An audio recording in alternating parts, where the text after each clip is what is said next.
Let's talk about the Boston Red Sox. Seems like a fun time. Good news is your guy Roman Anthony hit his first career home run last night. The rookie who's he did it in Seattle last night, where there aren't very many home runs hit. Period. Ironically enough, Rafael Devers' first career home run also came in Seattle. How about that?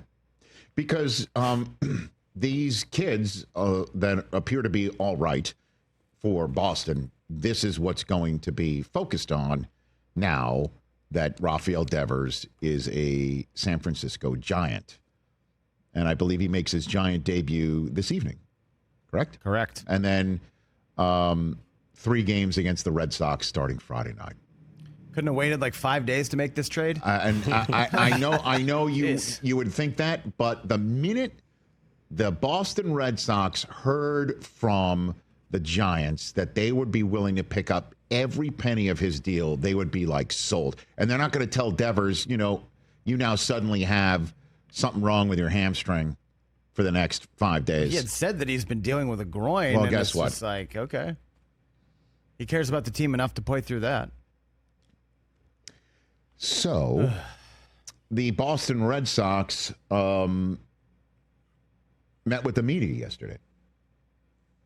Not exactly. They had a Zoom, make it statement. Sam Kennedy, the president, and Craig Breslow, the GM, wasn't exactly standing on the podium and taking fire from the local media. But Well, I hear you. He's the chief baseball officer of the Boston Red Sox, Christopher. Yeah, that's what he is, the chief baseball officer. Right. I don't know which is more of a under fire CBO right now, that or the budget office in charge of the big beautiful bill. Craig Breslow had this to say that kind of jumped off the screen when I read it on a pull quote meme. But let's hear what it sounds like. Hit it. When you move a player of Rafi's caliber, when you take that bat out of the lineup, how could I sit here and say that, we're a better team? And I acknowledge that, kind of on paper, we're not going to have the same lineup that, that we did, but this isn't about, the game that is played on paper. This is about the game that's played on the field, and ultimately about winning the most games that we can. And in order to do that, trying to put together the most functional and complete team that we can. And so, I think when you consider the flexibility, the ability to give some of the young players some run, the opportunity to maybe repackage some of the resources and fill some voids in the roster as early as, approaching this year's deadline, and being really intentional about the environment that we create for these young players to thrive in, then I do think that there is a real chance that at the end of the season, we're looking back and we've won more games than we otherwise would have. How can you say that with a straight face? Well, they're 1-0, dude. They're above 500 without him. Cool. They scored 2 runs. And by the way, speaking about Rafi Devers, like he's a guy in his mid-30s and we're nearing the end of his career and we're moving on from an all-time legend. He's 28. Still considered young as far as, if I look it up. Yeah, 28, still young. 28 years old. And he's going to be a San Francisco Giant for the rest of his career, one would think.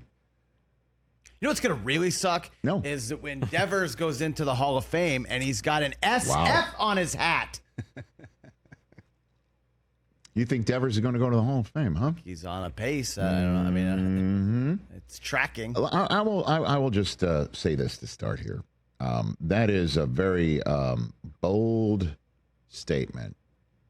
That at the end of the day, addition by subtraction of Rafael Devers will net more wins than losses.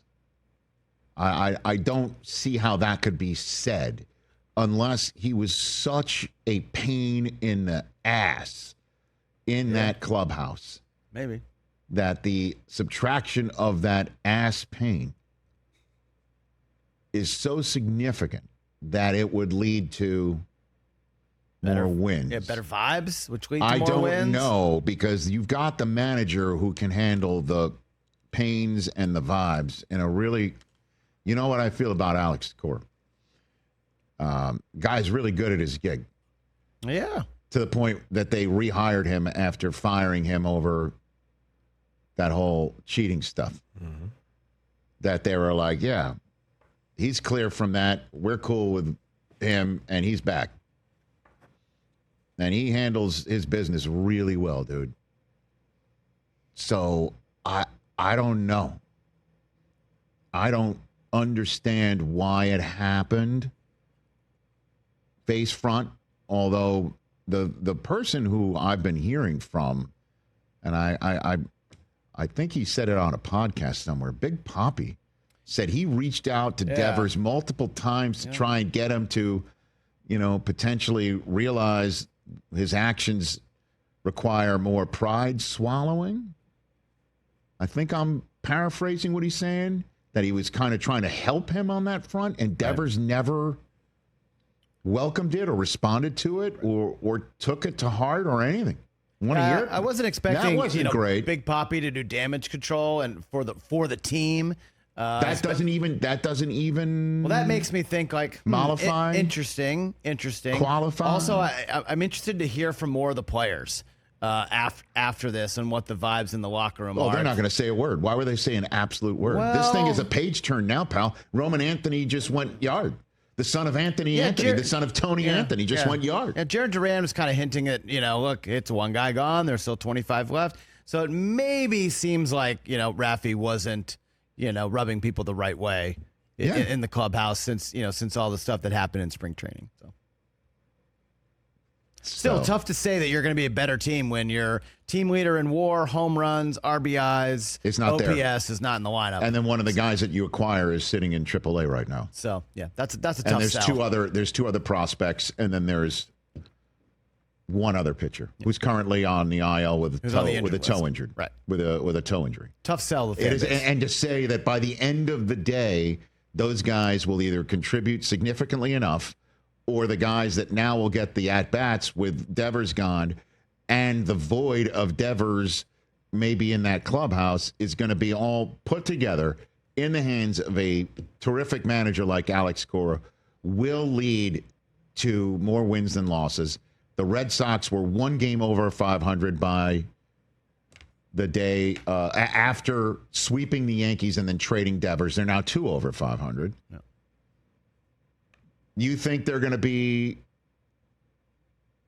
below 500 by the end of the year? Because again, I don't know. When the season started, I thought they had a potential to win 90 games. Craig but that was Breslow, with Devers in the lineup. Your chief baseball officer says that by the end of the day, last day of the regular season, we will look back and the Red Sox will be more than one game over 500. We'll see what happens between now and the deadline. 500. Between now and the deadline is a huge stretch, because are they going to be buyers or sellers? Well, Bregman's going to come back. I would hope so, but he's essentially on a 1-year deal. So is he? So what does that matter? We're talking about 2025. And I think Jeff Passan was right in saying when he was here yesterday, what does this tell Red Sox fans about 2025? It doesn't tell a great story. And you would agree with that assessment. I would. The chief baseball officer of the Boston Red Sox just said with a very straight face, albeit in an odd setup, where a step and repeat is behind him, but the camera was so wide you could tell it's a step and repeat in a room that looks like, somebody's getting, like a leg massage. Yeah. Yeah. It looks like somebody's hanging out getting a little therapy. You want to be on the couch therapeutically. But anyway, he's sitting there saying, we will be, by the end of the day, above 500. We will win more than we lose. I think I would be shocked at that. That means you're not making the playoffs. That means you're not going to be, you'll be below 500 because you're one game over 500 when the trade hit. 81 team. That would be a shame. We stink. It's over. What is the incentive to not just trade Alex Bregman at the deadline? He's on a 1-year deal, and if he's not going to come back, seeing how things are being treated, and it's just going to be a total youth movement, why would he want to stick around? I don't know. I know one team that could use him at third base. Oh, he's going to play third base, right? Yeah. Oh, right. Yankees could use a third baseman, right-handed hitter. Seems like the guy they just got sent out of town was told something else, or not told anything at all, and then that's an even bigger problem. Oh, boy. But the Red Sox have won 6 in a row. 6 in a row. Hottest team in baseball. Oh, jeez. Just to wrap this thing up. Shoot me in the face. Hold on a minute. Don't say that. I have right here. Jay Felly did it. It is a baseball fandom transfer. Red Sox to the Dodgers. This document certifies that lifelong Red Sox fan and certified masshole Chris Brockman is transferring his fandom from the cheap-ass Red Sox to the free-spending and glamorous Los Angeles Dodgers. By signing this document, Chris will be terminating his status as a Sox fan in perpetuity. Wow. He will not be allowed to return under any circumstance. This MLB fandom transfer is in no way affects Chris's allegiances to the Patriots and Celtics. Well done, sir. Throwing a hat. Did you seek legal counsel for this language? Yes. Mr. Ken Tulo is my legal counsel. I don't believe he's a lawyer by any stretch, but he is a producer and a writer. Cantulo Esquire. It's all right. I'm not a notary. Will you sign this right now? Let's see. Roman Anthony, first career home run last night. Did get a win. Hottest team in baseball. Of course, you do know what perpetuity means, right? Is that forever? That's a no. It's a mighty long time. They're in Anaheim next week. I would like to go see them and root for them. That's but true. I'm still rocking the Savannah Bananas hat. And let's just keep our finger on the piece there. Oh my God, I don't know what's happening over there. Like, you got Del Tufo becoming a Dodger fan. You're considering it. What the hell's going on? I'm the only one They standing look firm. like they're having fun, and their fans enjoy the experience. They do look like that. It does appear that way. Catch the Rich Eisen Show live weekdays from 12 to 3 p.m. Eastern on Roku Sports Channel in the U.S.